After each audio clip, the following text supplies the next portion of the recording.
Welcome to Mission Spooky. I'm your host, Kiki. JC is out because he's so sick he can barely move, so you're stuck with me today. But my special guest is none other than Keys, my husband. How you doing, Keys? Well, you wrangled me into this, so I guess I'm all right. Consider yourself wrangled. This is episode 11, the first in 2020, and the first with our new format.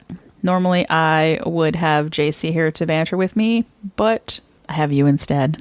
You're going to be fine. It's going to be great. I'm going to blow the roof off this place. Okay, I'm going to tell you guys about a very weird thing that happened to me a few days ago. As some of you may know, I've been trying to finish watching the second season of Hellier so that JC and I can bring you our review. I found out that JC was sick while I was watching episode 7. And there's a part where the team is talking to Alan Greenfield, and the topic turns to the significance of the number 31. It was here that I paused the show so I could message JC back. We had our whole month lined up, so I knew we were going to have to make some changes if he was going to be out sick. So we've had to push a lot of things back a few weeks. Getting the news that he was actually too sick to do anything. Poor guy. I've seen him since, and he looks terrible. I did what I usually do when I need some inspiration. I did a rune spread for myself. Oh, I was going to say you talked to your husband. And then I talked to my husband. There we go. I know, I keep forgetting you're actually here. It's kind of funny. I got to be really, really nice. Usually you're just listening and not actually involved. This is kind of cool. So what follows is the audio I recorded after I did the spread.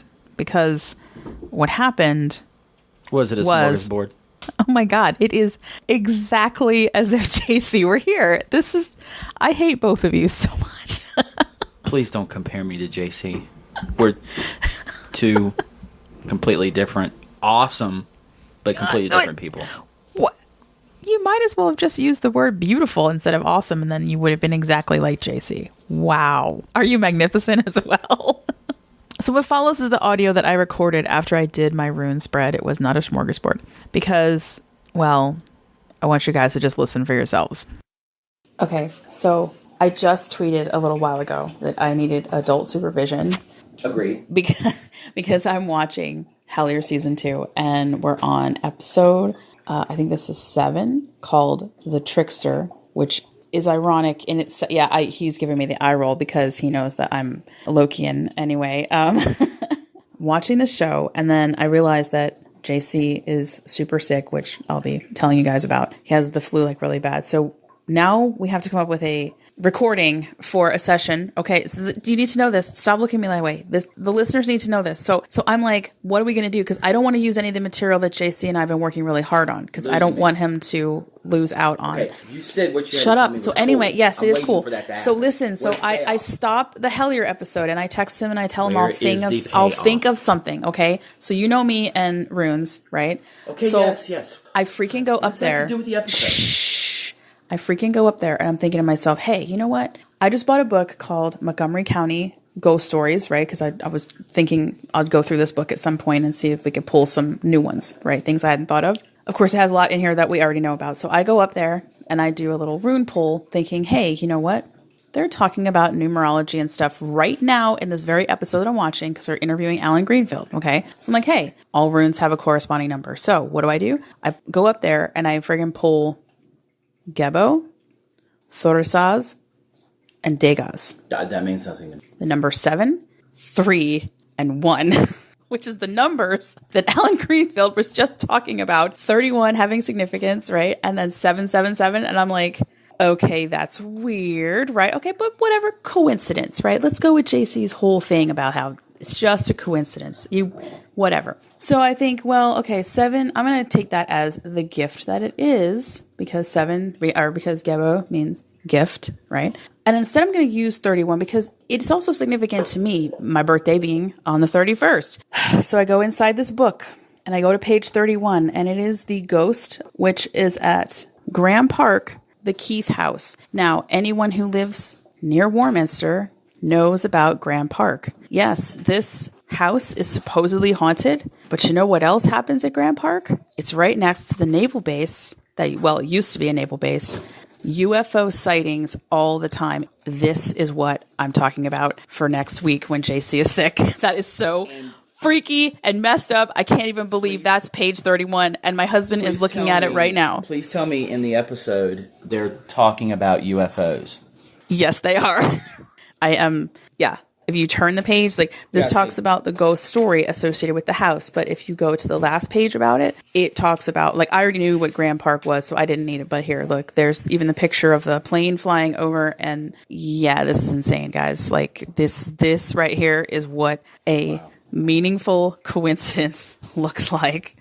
That took forever, but This is right. okay. There was a build up. Yeah, I had to, story time. Well, let's call it that. All right, Spookster. So this was the actual real life. Like, this actually just friggin' happened right now. And I'm going to add this in, and then I'll be talking to you guys about Graeme Park. I have seen many a person in the community talking about the Hellier effect, quote unquote, on social media. We're all being drawn to certain things or having meaningful coincidences just because we're watching it.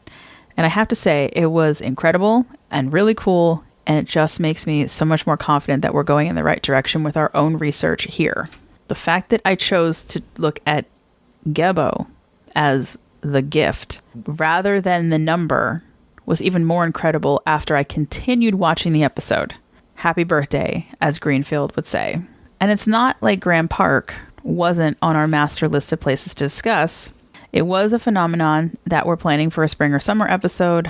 But if the universe wants us to talk about it now, so be it. Maybe someone out there needs to hear this information about Graeme Park. That's how we're going to roll. So first, let's talk about the house, the park, the geography, and then the hauntings. So I feel like everything that goes on at the house and the geography of the house will come into play later, and then the history behind it is pretty important. Graeme Park is an historic site and National Historic Landmark in Horsham, Pennsylvania. It is owned by the Pennsylvania Historical and Museum Commission and operated by the Friends of Graeme Park. It is the only surviving residence of a colonial-era Pennsylvania governor. What about Governor Tarkin? He's dead. Jim. He had a nice run. Graeme Park began construction in 1722 by Sir William Keith as a summer residence and alternative to the governor's mansion in Shippen House in Philadelphia, another location that is also said to be haunted. The house, originally known as Fountain Low, it has been largely unchanged since its construction, except for a restoration. Oh my God, I cannot speak tonight. Restoration? It's a restoration. It's a Tyrannosaurus restoration. Damn it. It has been largely unchanged since its construction, except for a restoration by Dr. Thomas Graham in the mid-18th century and a minor restoration by the PA Historical and Museum Commission in the 1960s. So, it's basically intact from when it was first built, which is kind of important to know when we get to the hauntings. Nothing's really changed. The first building constructed was the Malt House in 1721. A malt house is a building in which brewers create malt by starting the germination process of barley or other grains. The malt is then used as a key ingredient in making beer, ale, and malt liquor. This was one of several ventures taken on by Sir Keith and was apparently more important than getting the house built. 'Cause priorities. Right? Got to drink. Not to mention, apparently there was a lot of grains sitting in Philadelphia, just sitting there because the English and the colonies were really pissed off at each other at this point. And so something had to be done with the grain. So this was a good way to kind of keep it so it wouldn't go bad. So you just turn it into alcohol. Duh, right? I mean, hello, America. In 1722 to 23, the house named Fountain Low is constructed on the 1,700-acre lot. That's like 1,287 American football fields, in case you were wondering. Is that how they measured acreage in the 1700s? By the length of American football fields? No, it was supposed to be hockey rinks, but no one could agree. Evidence shows that Sir Keith rarely spent time at this location.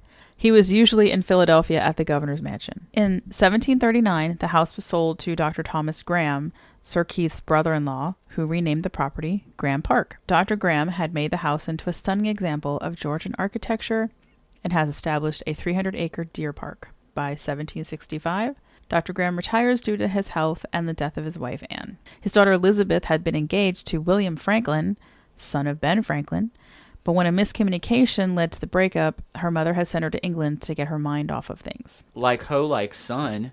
I mean, were we still engaged? Like... Because you accidentally, Because I accidentally stuck my penis in another vagina. Yeah, I was going to say. And then asked it to marry me. Yeah, right? So, how do you have a misunderstanding about, like, your engagement? I don't care if you moved to London. You should have...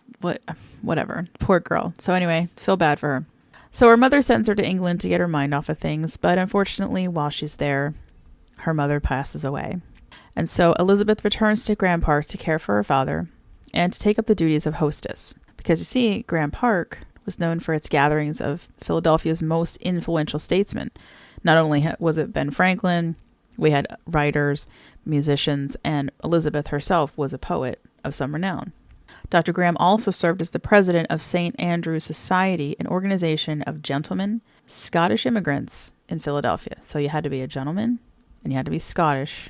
There's a Scottish joke here, but I'm going to leave it at that because I know you have at least one follower from Scotland. Yeah, we do not want to piss off like the one Scotsman who listens to us, who I actually know. So, hey, bud, how you doing? They don't mess around.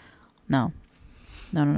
This is going to become important, I think, for the next part because Dr. Graeme has a bead on the Scotsmen who are entering the country. And is he building a wall?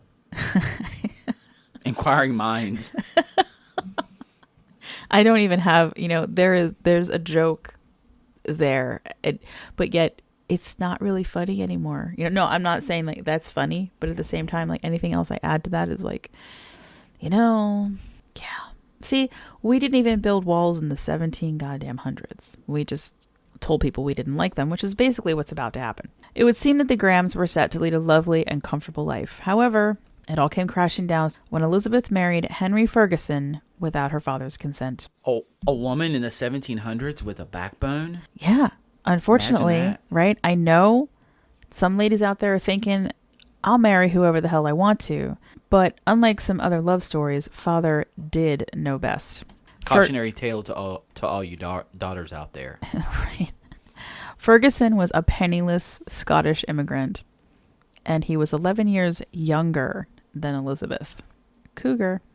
Both of these qualities made him a less than ideal suitor for Elizabeth's hand in marriage, and Dr. Graeme forbade them to marry. 4 months after they met, however, Henry and Elizabeth married in secret. Despite her father's disapproval, and perhaps a testament to her honor, Elizabeth had vowed to tell her father the truth. Ironically, the day on which he decided to tell him the news was the day that he died. Elizabeth watched from her bedroom window as he walked the grounds.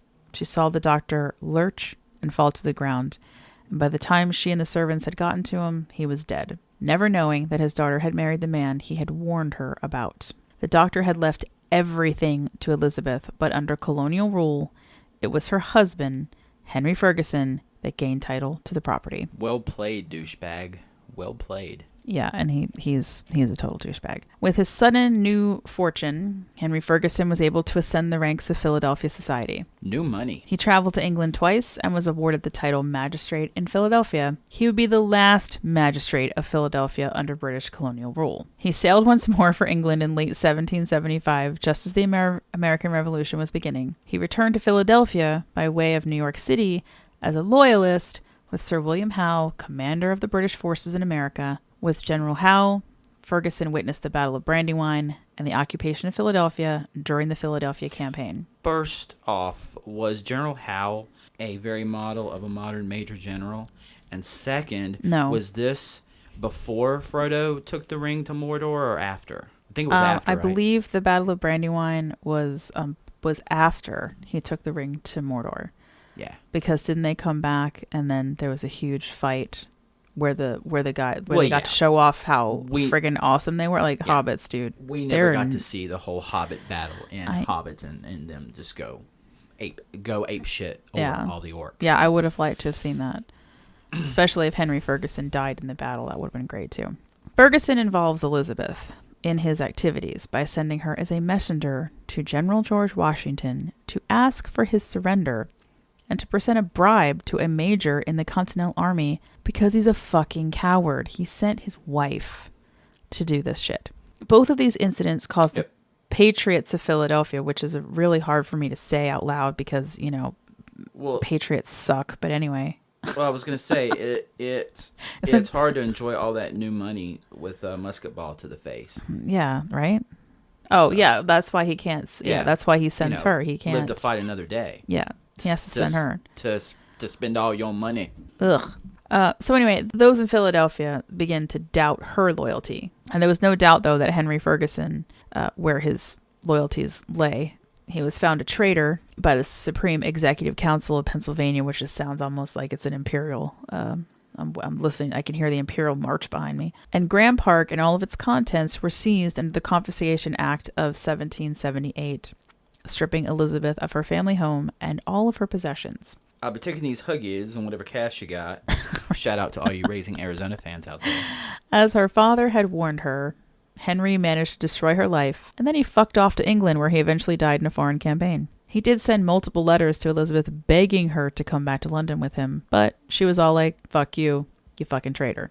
Yeah, don't cry. And you ruined my goddamn life.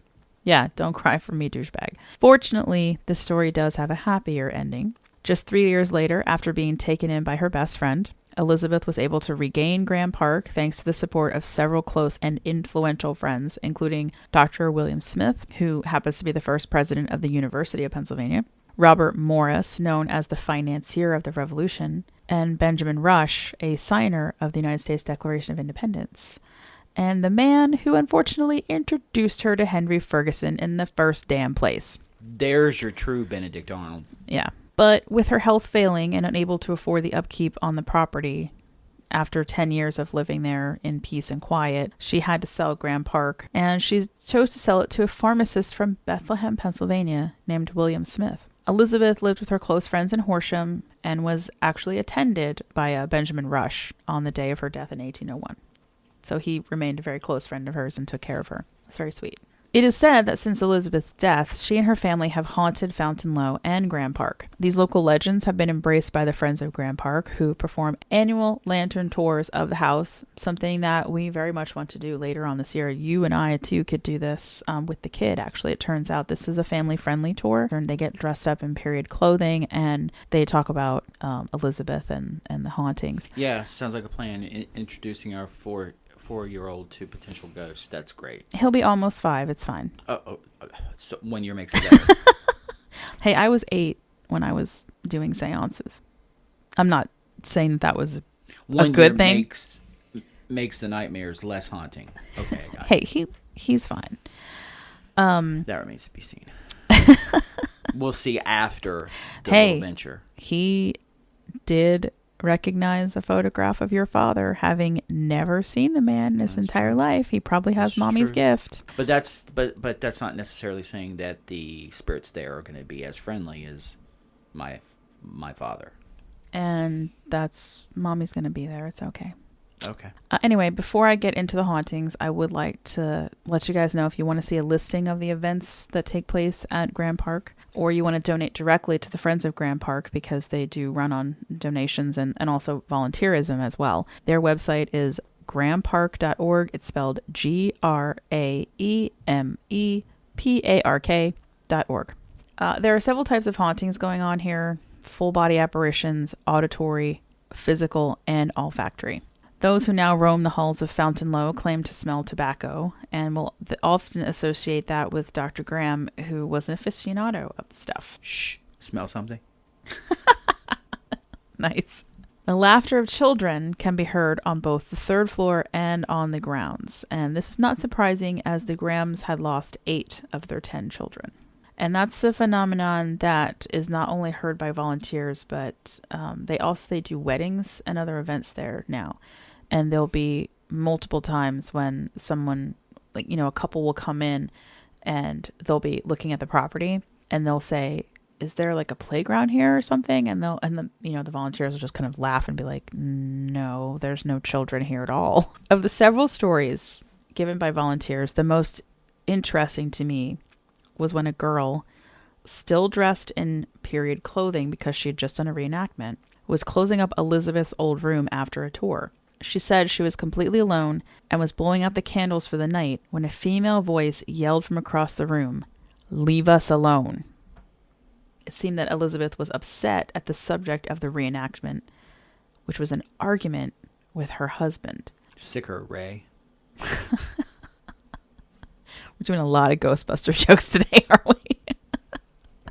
And that's all right. That's whatever. Only the second. I expect at least 5 more by the end of this, okay? Yeah, we'll see. I mean, it's totally disappointed. Yeah, I'm not really sure why you would... I did notice when I read this, the volunteer said something about it being a Valentine's Day type thing, and I thought, oh, okay, so Valentine's Day, you're going to do a reenactment between a husband and a wife fighting. Oh, and wait, the husband's an asshole traitor, and he's making his wife do traitorous things. Was there murder involved? No, we've already established that there's no, there's no murder, and that's, I mean, I would have fucking killed him and buried him in the alehouse. That's weird that she would say, leave us alone. Well, I feel like she was angry, and not necessarily her husband. It's probably her and her father, and maybe even her mother.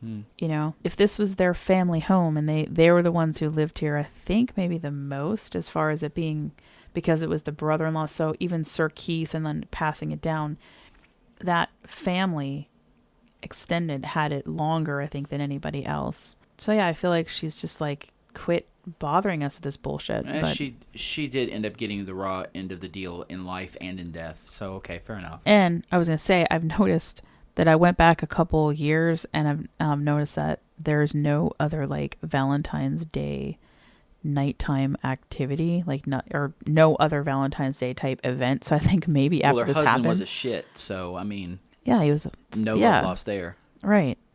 Fuck Valentine's Day. Fuck this day. Hey, you and I are going out Valentine's Day. We have plans. We're going to do Haunted Frenchtown and Haunted New Hope. Can you stop making plans on the podcast, please? No, we're already doing it. You just forgot. Okay, stop refreshing my memory of plans we've made on the podcast, please.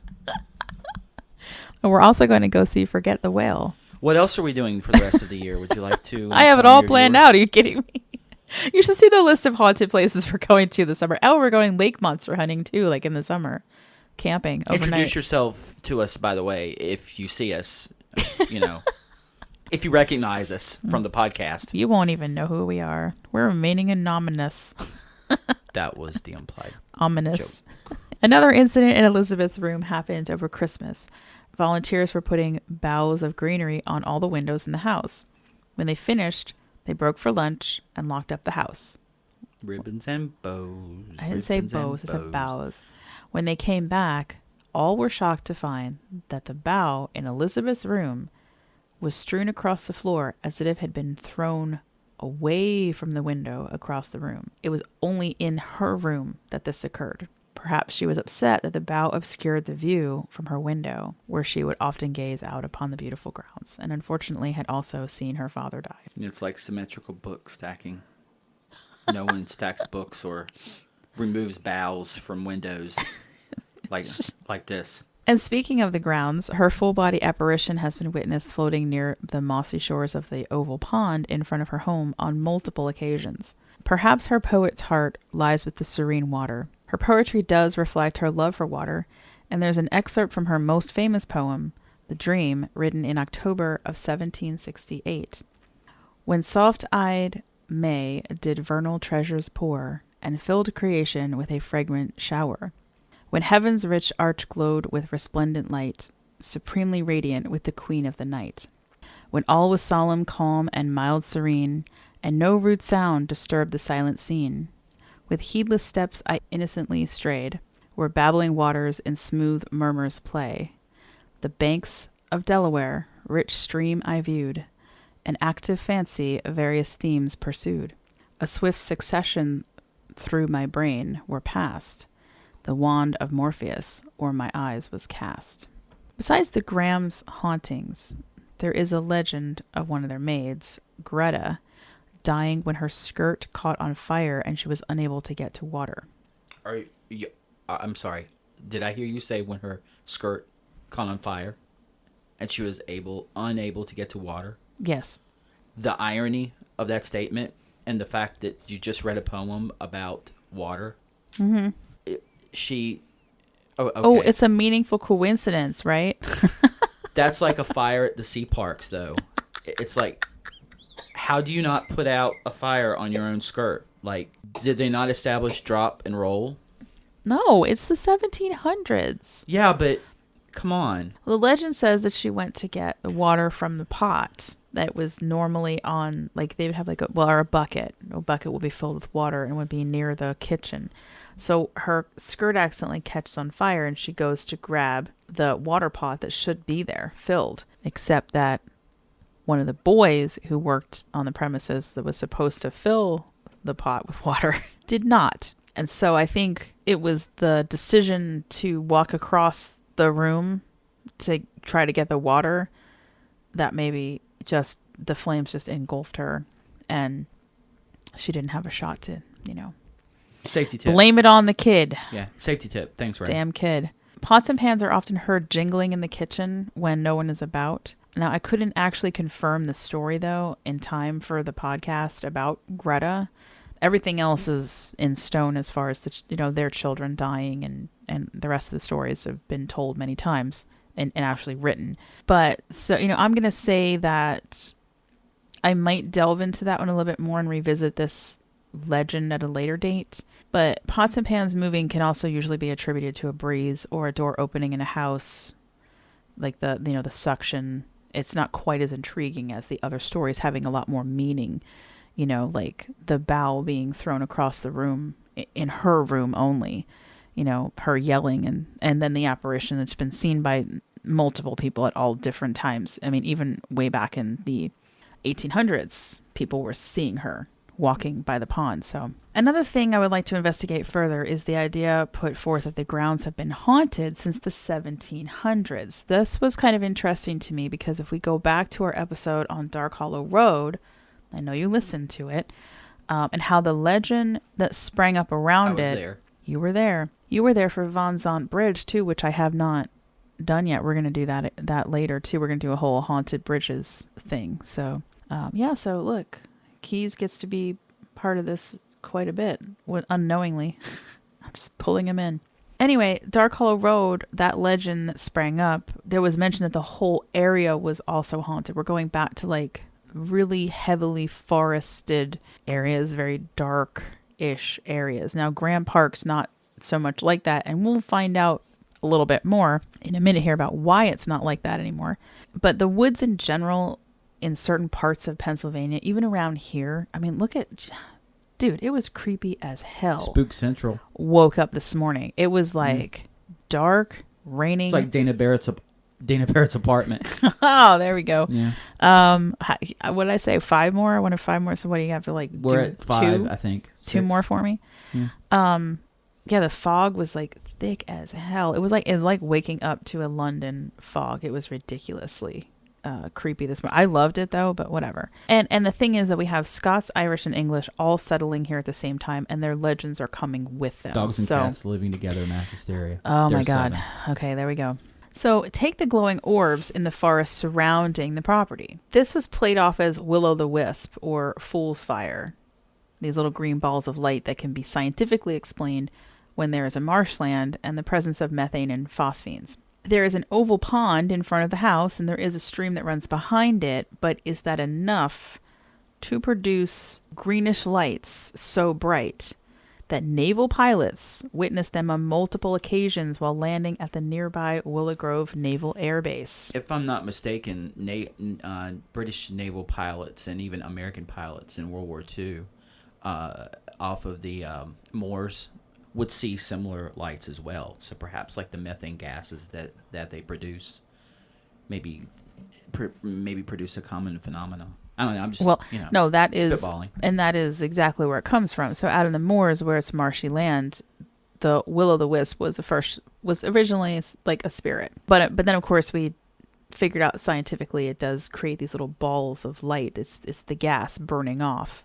But you have to have methane and phosphine have to be there and be present. Anyway, the pilots, and we're going to get into the base here in a minute because it's actually really important. The pilots who would land on the base, they have to fly over Graeme Park, and they would say they saw these dancing green lights in a field, which was later discovered to be none other than the property of where Fountain Low was built.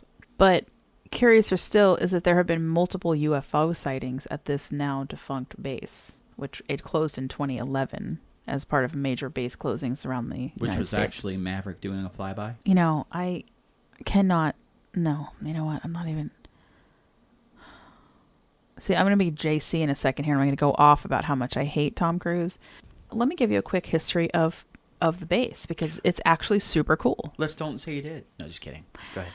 The land was originally purchased by Harold Pitcairn in 1926.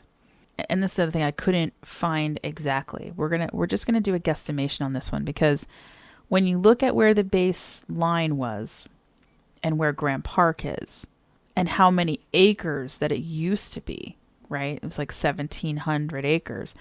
Part of that had... How many football fields is that? 1,287. Okay. Pitcairn most likely bought this part of the property from one of the owners, possibly Smith. I couldn't find this in time for the podcast, but I might go back and try to figure it out. But it looks like it probably came directly from the original... for the viewers. It probably came from the original 1,700 acres. Now, because I did find out that the 1,700 acres given to Keith was actually bought from someone who was an original purchaser from William Penn that had bought 5,000 acres.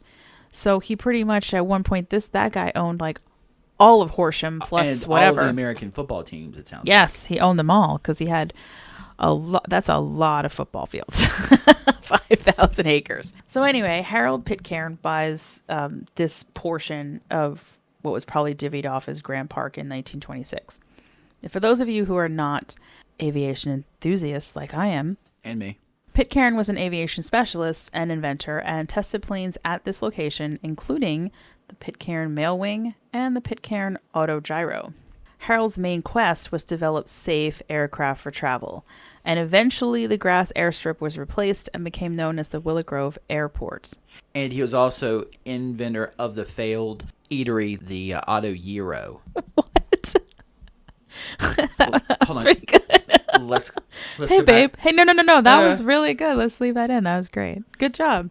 But Good job, buddy. what was The the name of it? Autogyro. The Autogyro. Yeah, the Autogyro. Yeah. Autogyro. The Willow Grove Airport did ferry people back and forth between Philadelphia and back, and a couple other smaller airports in the area. So at the start of World War II, the U.S. government acquired the land to form the Willow Grove Naval Air Base. They immediately launched a classified anti-submarine warfare program. Over the course of its lifetime, the Naval Air Station Joint Reserve Base, as it was renamed, was home to the Pennsylvania National Guard 111th Fighter Wing, the 201st Red Horse Squadron, and the Liberty Bell Sea Cadets Squadron, among others. And don't forget Rogue Squadron. In the 1950s, the base sought to expand into Graeme Park through eminent domain. That's how they get you. But was thwarted by the owners, the Strawbridges, who could see the historical significance of the land and sold it to the state, who in turn made it into a state historical site. That way it could never be touched by eminent domain. At the end of the airstrip butts against the edge of Graeme Park currently. There are several well-documented UFOs sightings at the airbase. I'm going to share with you the top two, probably the most compelling ones, and the ones that have the best information that goes with them. The Strawbridges, I believe. Oh, the Strawbridges. You know what? That was seeing pictures of them. That is very much like what you would think. I will note this that I kind of forgot. Well, I don't forget, but I wasn't going to put it in time willing if I had it. But Miss Strawbridge said that she had a lot of Irish help, and they had built their own home separate from Fountain Low. When they bought the property, they had built like their own estate on another portion of Graeme Park. That sounds racist. I'm just saying, she said that a lot of her help came from Ireland and that they could see things that she could not. So that's why she kept them housed separately from the main house? No, I mean, oh my God, no. I don't know. Yeah, don't speak for her. You don't know. I didn't look that part up. I just thought it was interesting that, look, we just got done talking about Irish, the Scots, the English. They all have their histories with certain paranormal communities, if you will. Okay, I'm talking about the Fae, all right? So, yeah, fairies and Fae. She would go on and talk about how these servants could see things that she couldn't, but I don't know. It's a very weird area, okay? And the fact that the naval base was constantly trying to encroach on it, they wound up grabbing another about 88 acres of it in the 50s before they were able to stop them completely by giving the land over. So now it's a beautiful, like, about Fountain Low's on 42 acres, and the other 300 is still there for the. Think about how many Super Bowls that could be played in this area. That boggles the mind.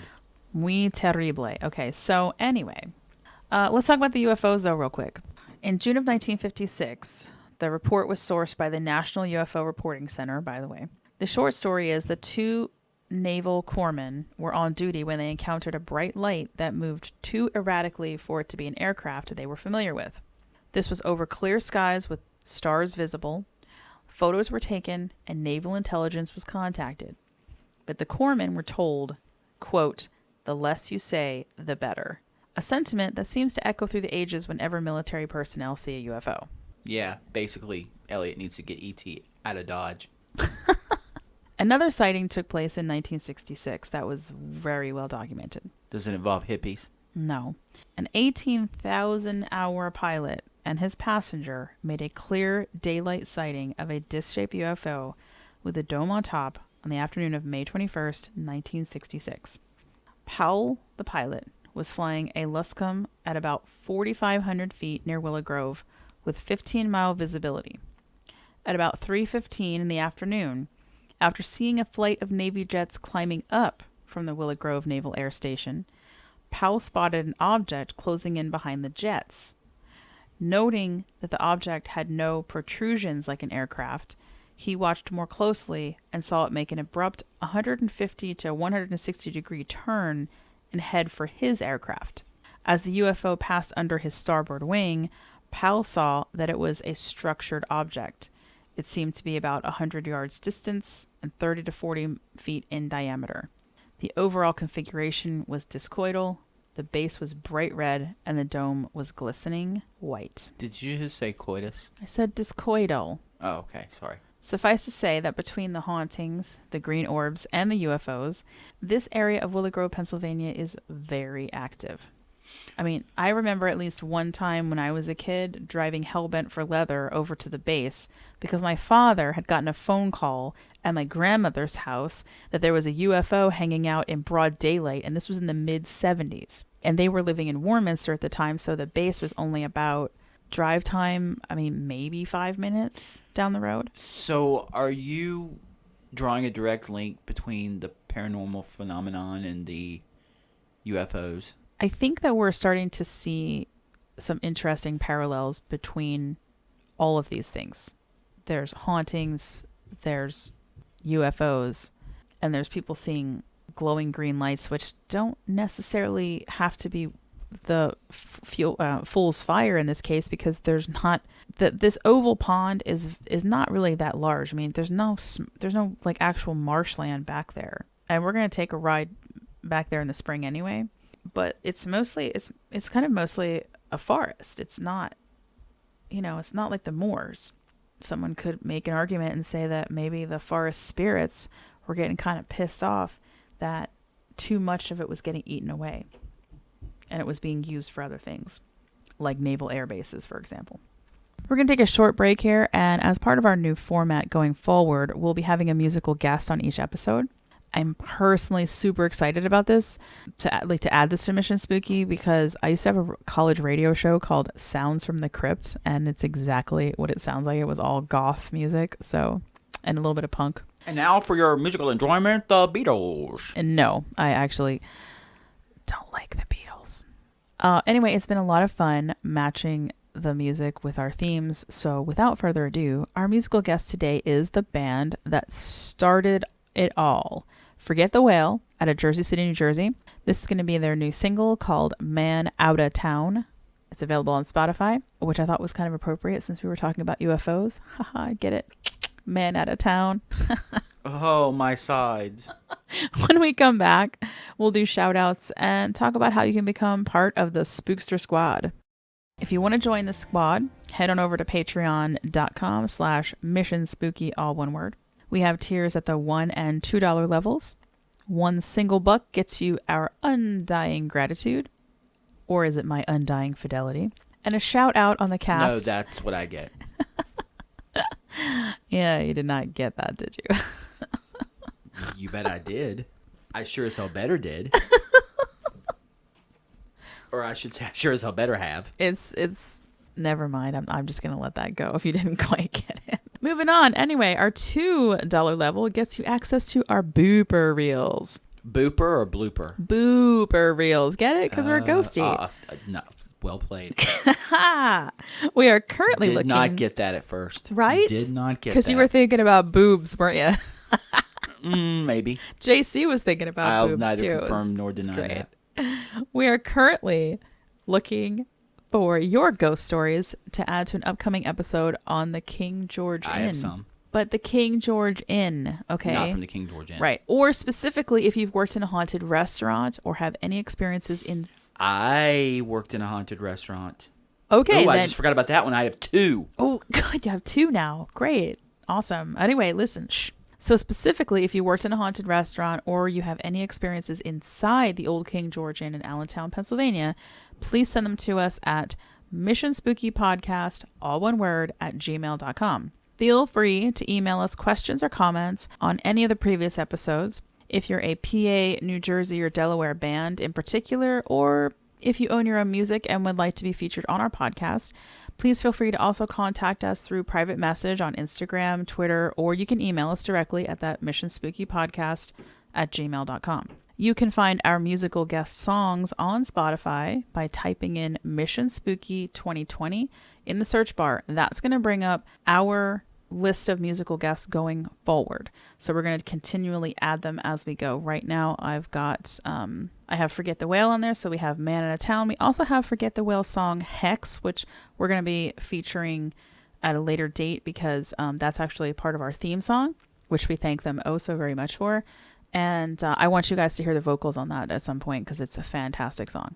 My shout out today actually goes to another podcast. You Totally Made That Up. It's a fun history-based cast about weird, creepy stuff that you would think is totally made up. And with JC out sick, our next episode is actually going to be me and Keys on the road as we travel to North Carolina. What? Yeah. I have no idea what we're going to talk about. I think I'm just going to let the runes decide. I'm going to fire my agent. But never fear, spooksters. We're going to give you something fun. And no, I'm not going to Brown Mountain. And that's for that, you know, it's really sad that Greg and Dana Newkirk had to do a special announcement and tell people to stay away from Hellier and stay away from Somerset. Don't bother people. We should all know better in this community than to try to do that. That's absolutely ridiculous. And no, Keys is looking at me like, what the hell are you talking about? Yeah, they had a problem where people are now going to Hellier. People are going out to Somerset, which is another place they talk about. And they did go, well, Tyler Strand went to Brown Mountain. I've already been to Brown Mountain because, you know, you and I lived in North Carolina for, almost 20 years. Well, you live longer there, but I was there for 20 years. I mean, just don't. Go find your own mystery. You know, like that was my point the other day, too, when I was talking about it. I'm like, just go find your own mystery. This is what we're doing. We're doing our own research. Yeah, get in the mystery machine. Go exactly. out. Get your pals. Get your own friends. Right. Get your dog. Don't ride the coattails into Hellier and be stupid. Okay? You can follow us on Instagram and Twitter at Mission Spooky. And now at our new Facebook page, which I forgot about. And don't forget to rate and review us on iTunes. Just remember to be kind. And also rate us and review us on Podchaser. That's newer for us. We've just kind of gotten on there in the last month or so. Taking us out again is Forget the Whale with the single Man Out of Town. All of Forget the Whale's music can be found on Spotify, including our intro song, as I said, Hex, in its entirety. Please go show them some love. And as always, stay spooky and don't die. But if you do, contact us.